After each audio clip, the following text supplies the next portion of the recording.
Good morning, students. Today we are discussing about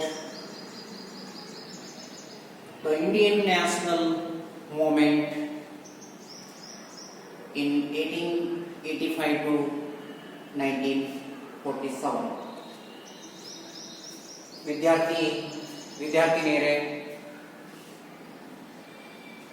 ಈಗಾಗಲೇ ನಾವು Indian national movement ಬಗ್ಗೆ ಒಂದು ಆನ್ಲೈನ್ ಕ್ಲಾಸ್ ಮಾಡಿದ್ದೇನೆ. ಇವತ್ತು ಅದನ್ನು ಕಂಟಿನ್ಯೂ ಮಾಡ್ತಾ ಇದ್ದೇನೆ.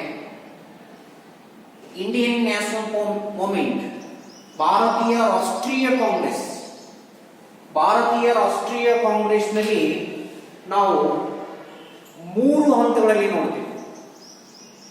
3 ಹಂತಗಳಲ್ಲಿ ಅದನ್ನ ನಾವು ಏನ್ ಮಾಡ್ತೀವಿ ಅಂದ್ರೆ ಡಿವೈಡ್ ಮಾಡ್ತೀವಿ. ನಂಬರ್ 1 1885 to 1947 ಇದು ನಾವು ಇಂಡಿಯನ್ ನ್ಯಾಷನಲ್ ಮೂವ್ಮೆಂಟ್ ಅಂತ ಕರಿತೀವಿ. ಇದರೊಳಗ 1885 to 1905 1885ರಿಂದ 1905ರ ಅವಧಿಯನ್ನ ಅಥವಾ ಇದನ್ನ ನಾವು ಏನಂತ ಕರಿತೀವಿ ಅಂದ್ರೆ the period of moderate means ಮಂದಗಾಮಿಗಳ ಯುಗ ಅಂತ ಕರಿತೀವಿ. ಇನ್ಮೇಲೆ 1905ರಿಂದ 1920ರವರೆಗೆ ನಾವು ತೀವ್ರಗಾಮಿಗಳ ಯುಗ ಅಂತ ಕರಿತೀವಿ. 1920ರಿಂದ 1947ರ ಅವಧಿಯನ್ನ ನಾವು ಗಾಂಧಿ ಯುಗ ಅಂತ ವಿಂಗಡಣೆ ಮಾಡ್ತೇವೆ. ಇನ್ನು ನೇರವಾಗಿ ನಾನು ವಿಷಯಕ್ಕೆ ಬಂದ್ಬಿಡ್ತೀನಿ. ನಿಮಗ 1885 to 1905 ಮಂದಗಾಮಿಗಳ ಯುಗ ಬಗ್ಗೆ ನಾವು ನೋಡಬೇಕಾಗಿದೆ. ಬಹುಶಃ ಇಂಡಿಯನ್ ನ್ಯಾಷನಲ್ ಮೂವ್ಮೆಂಟ್ ಯಾವಾಗಿಂದ ಪ್ರಾರಂಭ ಆಯಿತು ಅನ್ನೋದ್ರ ಬಗ್ಗೆ ಬಹಳಷ್ಟು ಇತಿಹಾಸಕಾರರು ಬೇರೆ ಬೇರೆ ಆಗಿರ್ತಕ್ಕಂಥ ವಿಚಾರಗಳನ್ನು ವ್ಯಕ್ತಪಡಿಸಿರಬಹುದು. ನಾವು ನೋಡ್ತೀವಿ the battle of Plassey, the battle of Buxar, ಆಮೇಲೆ ದ 1857 ರೆವಲ್ಯೂಷನ್, ಭಾರತದ ಪ್ರಪ್ರಥಮ ಸ್ವತಂತ್ರ ಸಂಗ್ರಾಮ, ಇವನ್ನೆಲ್ಲ ನಾವು ಈ ಇನ್ಸಿಡೆಂಟ್ಗಳನ್ನು ನೋಡ್ತೀವಿ. ಆದರೆ ಈ ಎಲ್ಲ ದಾಳಿಗಳನ್ನ ತಡೆಗಟ್ಟಲ್ಲಿ ಬ್ರಿಟಿಷರು ಯಶಸ್ವಿಯಾದರು. ಆದರೆ ನಿಜವಾಗ್ಲೂ ಭಾರತೀಯ ರಾಷ್ಟ್ರೀಯ ಕಾಂಗ್ರೆಸ್ ಅಂತ ಏನು ಕರಿತೀವಿ, ಇಂಡಿಯನ್ ನ್ಯಾಷನಲ್ ಕಾಂಗ್ರೆಸ್ ಸ್ಥಾಪನೆಯಾದದ್ದು ಬಾಂಬೆ ಒಳಗೆ, ಮಹಾರಾಷ್ಟ್ರದಲ್ಲಿ ಇರ್ತಕ್ಕಂಥ ಬಾಂಬೆ ಒಳಗ ಸ್ಥಾಪನೆ ಆಯಿತು 1885 ಡಿಸೆಂಬರ್ 28 ಒಳಗ ಬಾಂಬೆ ಒಳಗಿದ್ದು ಎಸ್ಟಾಬ್ಲಿಷ್ಮೆಂಟ್ ಆಯಿತು. ಇದನ್ನ ಸ್ಥಾಪನೆ ಮಾಡಿದವರು ಯಾರಂದ್ರೆ ಎ.ಓ. ಹೂಮ್ ಎಂಬುವರು ಇದನ್ನ ಸ್ಥಾಪನೆ ಮಾಡ್ತಾರೆ. ಭಾರತೀಯ ರಾಷ್ಟ್ರೀಯ ಕಾಂಗ್ರೆಸ್ ಬಾಂಬೆ ಒಳಗ ಮೊಟ್ಟ ಮೊದಲ ಬಾರಿಗೆ ಒಬ್ಬ ಬ್ರಿಟಿಷ್ ನಿವೃತ್ತ ಅಧಿಕಾರಿ, ನಾವೇನಂತ ಕರಿತೀವಿ ಅಂದ್ರೆ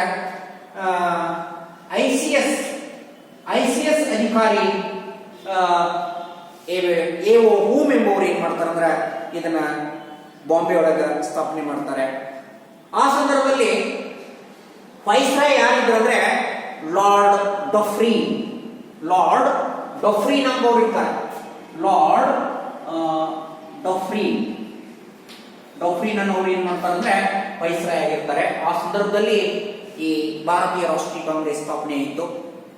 ಬಹುಶಃ 1884 ಒಳಗ ಸ್ಥಾಪಿಸಿರ್ತಕ್ಕಂಥ ಇಂಡಿಯನ್ ನ್ಯಾಷನಲ್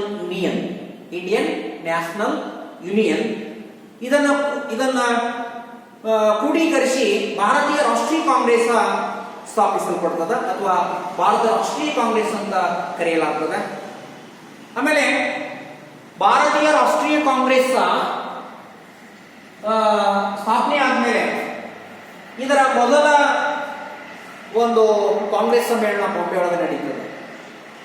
ಭಾರತೀಯ ರಾಷ್ಟ್ರೀಯ ಕಾಂಗ್ರೆಸ್ನ ಮೊದಲ ಸಮ್ಮೇಳನ ಬಾಂಬೆ ಒಳಗೆ ನಡೀತದೆ. ಬಹುಶಃ ಡಿಸೆಂಬರ್ 28ರಿಂದ 30ವರೆಗೆ ಇದು ಬಾಂಬೆ ಒಳಗೆ ನಡೀತದ. ಇದರ ಅಧ್ಯಕ್ಷತೆಯನ್ನು ಯಾರು ವಹಿಸಿಕೊಂಡಿದ್ರು ಅಂತ ಕೇಳಬಹುದು. ಡಬ್ಲ್ಯೂ ಸಿ ಬ್ಯಾನರ್ಜಿ ಇದರ ಒಂದು ಅಧ್ಯಕ್ಷತೆಯನ್ನು ವಹಿಸಿಕೊಂಡಿದ್ರು. ಅಲ್ಲದೆ ಈ ಒಂದು ಕಾಂಗ್ರೆಸ್ ಸಮ್ಮೇಳನಕ್ಕೆ ರಾಜ್ಯದ ಬೇರೆ ಬೇರೆ ಭಾಗಗಳಿಂದ ಆಗಮಿಸಿದ್ರು.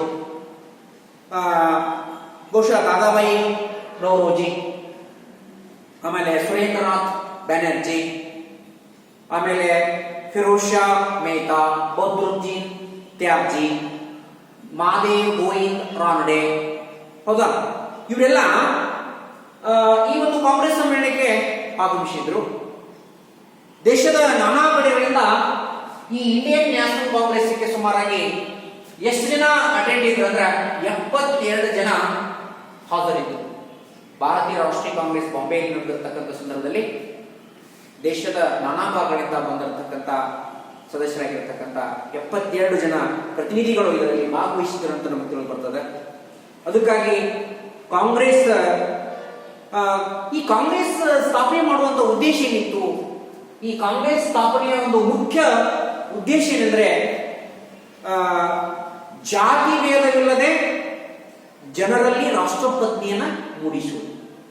ಜಾತಿ ಭೇದವಿಲ್ಲದೆ ಜನರಲ್ಲಿ ಏನ್ ಮಾಡ್ಬೇಕಾಗಿತ್ತು ಅಂದ್ರೆ ರಾಷ್ಟ್ರಪ್ರಜ್ಞೆಯನ್ನ ಮೂಡಿಸುವುದಾಗಿತ್ತು. ಆಮೇಲೆ ದೇಶದ ಸಮಸ್ಯೆಗಳನ್ನ ಬ್ರಿಟಿಷರ ಮುಂದೆ ತರುವುದಾಗಿತ್ತು. ನಮ್ಮ ದೇಶದಲ್ಲಿ ಏನ ಸಮಸ್ಯೆಗಳದಾವ ಆ ಸಮಸ್ಯೆಗಳನ್ನ ಬ್ರಿಟಿಷರ ಮುಂದೆ ತರುವುದು. ಆಮೇಲೆ ಸಾರ್ವಜನಿಕರ ಅಭಿಪ್ರಾಯಗಳನ್ನ ಕ್ರೋಢೀಕರಿಸುವುದಾಗಿತ್ತು. ಅದಕ್ಕಾಗಿ ಈ ಇಂಡಿಯನ್ ನ್ಯಾಷನಲ್ ಕಾಂಗ್ರೆಸ್ ಏನೈತಂದ್ರ ಸ್ಥಾಪನೆ ಆಯಿತು ಅನ್ನೋದು ನಮಗೆ ತಿಳಿದು ಬರ್ತದ. ಆದ್ರೆ ಬಹುಶಃ ಈ ಇಂಡಿಯನ್ ನ್ಯಾಷನಲ್ ಕಾಂಗ್ರೆಸ್ ಸ್ಥಾಪನೆ ಆದರೂ ಕೂಡ ಬ್ರಿಟಿಷರು ಈ ಪಕ್ಷದ ಚಟುವಟಿಕೆಗಳನ್ನ ಪ್ರಾರಂಭದಲ್ಲಿ ಸ್ವಾಗತ ಮಾಡ್ತಾರೆ. ಈ ಪಕ್ಷದ ಚಟುವಟಿಕೆಗಳನ್ನ ಸ್ವಾಗತ ಮಾಡ್ತಾರೆ. ಆದರೆ ಕ್ರಮೇಣ ಆ ಕಾಂಗ್ರೆಸ್ನ ಬಗ್ಗೆ ಕಹಿ ಭಾವನೆ ಅವರಲ್ಲಿ ಉಂಟಾಗುವಂತ ನಮಗೆ ತಿಳಿದು ಬರ್ತದ. ಇಷ್ಟು ನಾವು ಇಂಡಿಯನ್ ನ್ಯಾಷನಲ್ ಕಾಂಗ್ರೆಸ್ ಬಗ್ಗೆ ನಾವು ತಿಳ್ಕೊಂಡ್ರೆ ಸಾಕು ಅನ್ಸುತ್ತೆ. ಇನ್ನು ನೇರವಾಗಿ ನಾನು ಭಾರತೀಯ ರಾಷ್ಟ್ರೀಯ ಚಳವಳಿಯ ಹಂತಗಳಂತ ಬರ್ತವೆ. ನಾನು ಈಗಾಗಲೇ ಹೇಳಿದೆ 3 ಹಂತಗಳು ಬರ್ತವೆ. ಅದರಲ್ಲಿ ಮೊದಲನೇ ಹಂತ 1885 ರಿಂದ 1905ರವರೆಗೆ ಮಂದಗಾಮಿಗಳ ಯುಗ ಅಂತ ಕರಿತೀವಿ.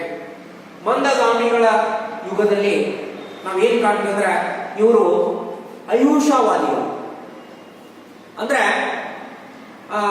ಯಾವುದೇ ರೀತಿಯಾಗಿರ್ತಕ್ಕಂಥ ಹಿಂಸೆಯನ್ನ ಇವರು ಒಪ್ಪುವುದಿಲ್ಲ. ಬ್ರಿಟಿಷರಿಗೆ ಸಹಕಾರವನ್ನು ನೀಡಿ ಸ್ವರಾಜ್ಯವನ್ನು ಪಡೆಯುವುದಾಗಿತ್ತು. ಮಂದಗಾಮಿಗಳು ತಮ್ಮ ಬೇಡಿಕೆಗಳನ್ನ ಸಂವಿಧಾನಬದ್ಧವಾಗಿ ಈಡೇರಿಸಿಕೊಳ್ಳುವುದಾಗಿತ್ತು ಮಂದಗಾಮಿಗಳ ಒಂದು ಉದ್ದೇಶ. ಅದರಲ್ಲಿ ದಾದಾಬಾಯಿ ನೌರೋಜಿ, ಸುರೇಂದ್ರನಾಥ್ ಬ್ಯಾನರ್ಜಿ, ಗೋಪಾಲ್ ಕೃಷ್ಣ ಗೋಖಲೆ, ರಾನಡೆ, ಮದನ್ ಮೋಹನ್ ಮಾಳವಿಯಾ, ಅದೇ ರೀತಿಯಾಗಿ ಫಿರೋಜ್ ಶಾ ಮೆಹ್ತಾ ಇವರೆಲ್ಲ ಮಂದಗಾಮಿಗಳೇ ಅಂತ ಹೇಳ್ಬೋದು. ಆದರೆ ಮೊದಲನೇದಾಗಿ ನಾವು ಸುರೇಂದ್ರನಾಥ್ ಬ್ಯಾನರ್ಜಿ ಬಗ್ಗೆ ತೆಗೆದುಕೊಳ್ಳೋಣ. ಸುರೇಂದ್ರನಾಥ್ ಬ್ಯಾನರ್ಜಿ ಒಬ್ಬ ಶ್ರೇಷ್ಠ ಸ್ವತಂತ್ರ ಹೋರಾಟಗಾರ. ಇವತ್ತು ನಾವು ನೋಡ್ತೀವಿ ಪಶ್ಚಿಮ ಬಂಗಾಳದಲ್ಲಿ ಒಬ್ಬ ಶ್ರೇಷ್ಠ ಸ್ವತಂತ್ರ ಹೋರಾಟಗಾರ ಅಥವಾ ರಾಷ್ಟ್ರೀಯ ಚಳವಳಿಯ ಪಿತಾಮಹ ಅಂತ ಕರಿತೀವಿ. ಭಾರತೀಯ ರಾಷ್ಟ್ರೀಯ ಚಳವಳಿಯ ಪಿತಾಮಹ ಅಂತ ಯಾರನ್ನ ಕರಿತೀವಿ? ನಾವು ಸುರೇಂದ್ರನಾಥ್ ಬ್ಯಾನರ್ಜಿ ಅವರನ್ನು ಕರಿತೀವಿ. ಆಮೇಲೆ ಕಲ್ಕತ್ತಾದಲ್ಲಿ ಇವರ ಜನನ ಆಗುತ್ತೆ. ಲಂಡನ್ನಲ್ಲಿ ಉನ್ನತವಾಗಿರ್ತಕ್ಕಂಥ ಶಿಕ್ಷಣವನ್ನು ಪಡೆದುಕೊಳ್ತಾರೆ. 1869ರಲ್ಲಿ ICS ಪರೀಕ್ಷೆಯನ್ನು ಪಾಸ್ ಮಾಡಿದಂತ ಮೊದಲ ವ್ಯಕ್ತಿ ಅಂತ ಕರಿತೀವಿ.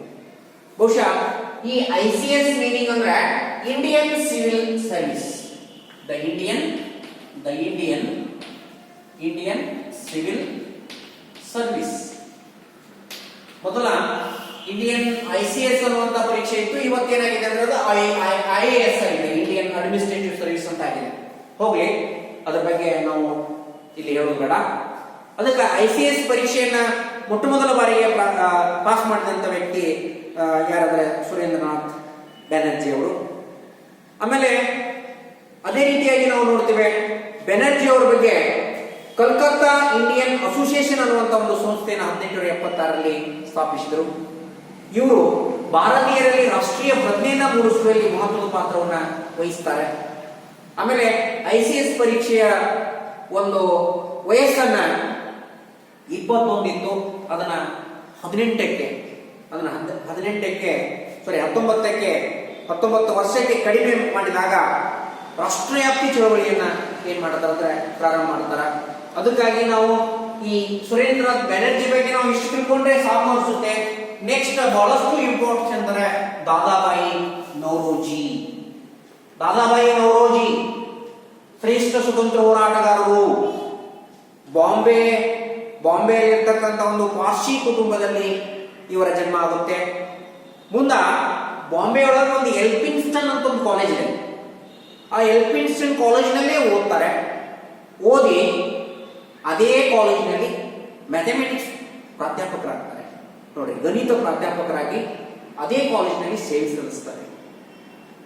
ಇನ್ನ ಇವರು ದಾದಾಬಾಯಿ ನೌರೋಜಿ ಅವರು ಬಾಂಬೆ ಅಸೋಸಿಯೇಷನ್ ಅನ್ನುವಂತ ಒಂದು ಸಂಸ್ಥೆಯನ್ನ ಕಟ್ತಾರೆ. ಬಾಂಬೆ ಅಸೋಸಿಯೇಷನ್ ಅನ್ನುವಂತ ಸಂಸ್ಥೆಯನ್ನ ಕಟ್ತಾರೆ.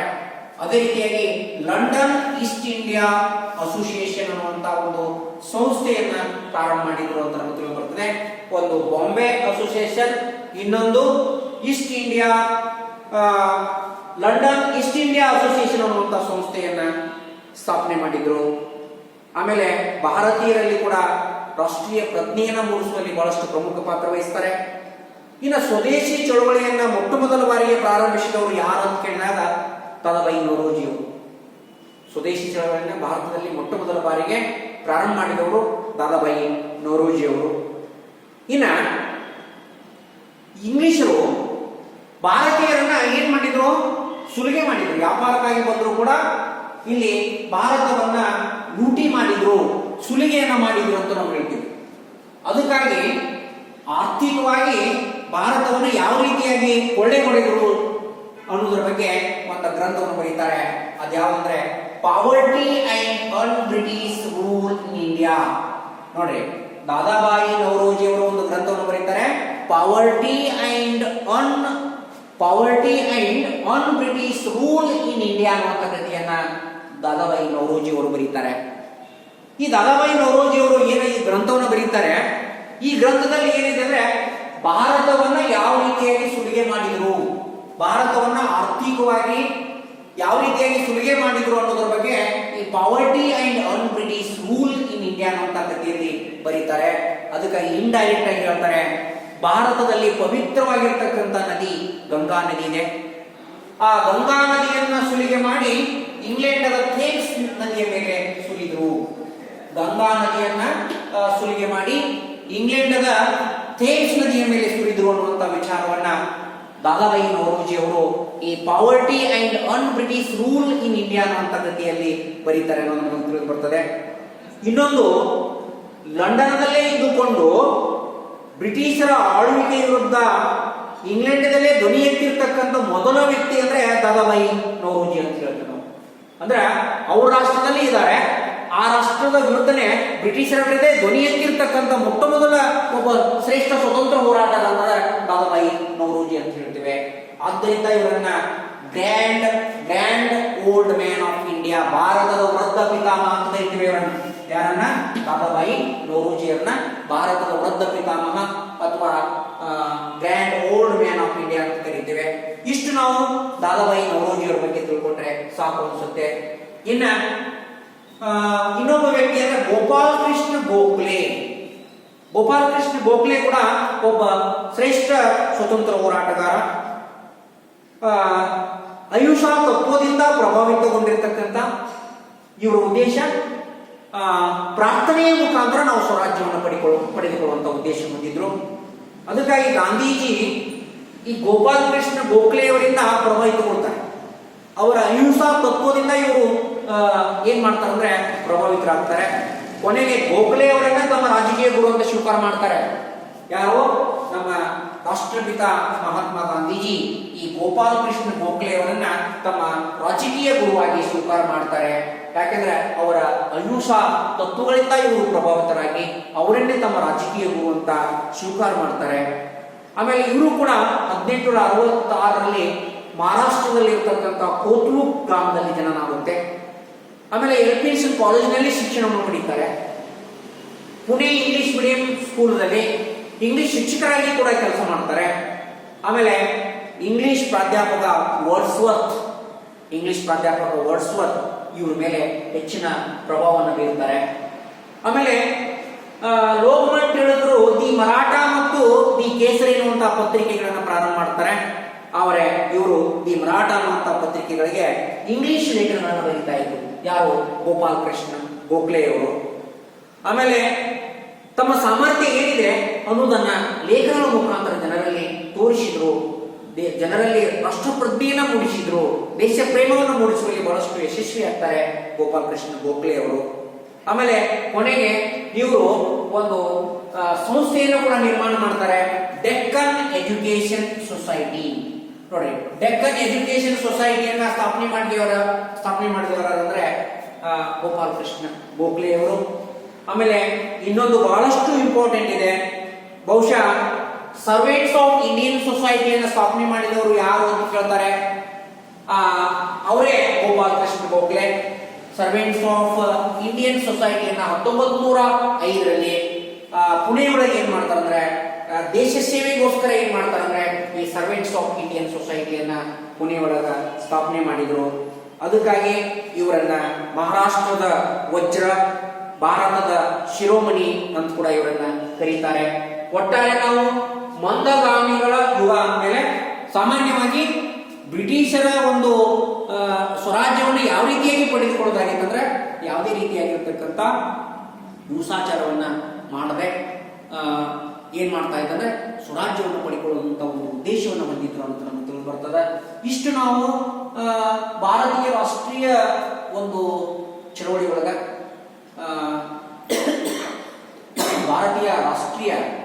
ಒಳಗ ಮಂದಗಾಮಿಗಳ ಯುಗ ಅಂತಾದ್ಮೇಲೆ ಇಷ್ಟೆಲ್ಲ ನಾವು ಬರೀಬೇಕಾಗುತ್ತೆ. ಇದರಲ್ಲಿ ನಾವು ಭಾರತೀಯ ರಾಷ್ಟ್ರೀಯ ಕಾಂಗ್ರೆಸ್, ಇಂಡಿಯನ್ ನ್ಯಾಷನಲ್ ಕಾಂಗ್ರೆಸ್ ಬಗ್ಗೆ ಕೂಡ ಬರೋದು, ಆಮೇಲೆ ಸುರೇಂದ್ರನಾಥ್ ಬ್ಯಾನರ್ಜಿ, ದಾದಾಬಾಯಿ ನೌರೋಜಿ, ಗೋಪಾಲ್ ಕೃಷ್ಣ ಗೋಖಲೆ ಅವರ ಬಗ್ಗೆ ನಾವು ಮಂದಗಾಮಿಗಳ ಬಗ್ಗೆ ಬರೀಬೇಕಾಗುತ್ತೆ.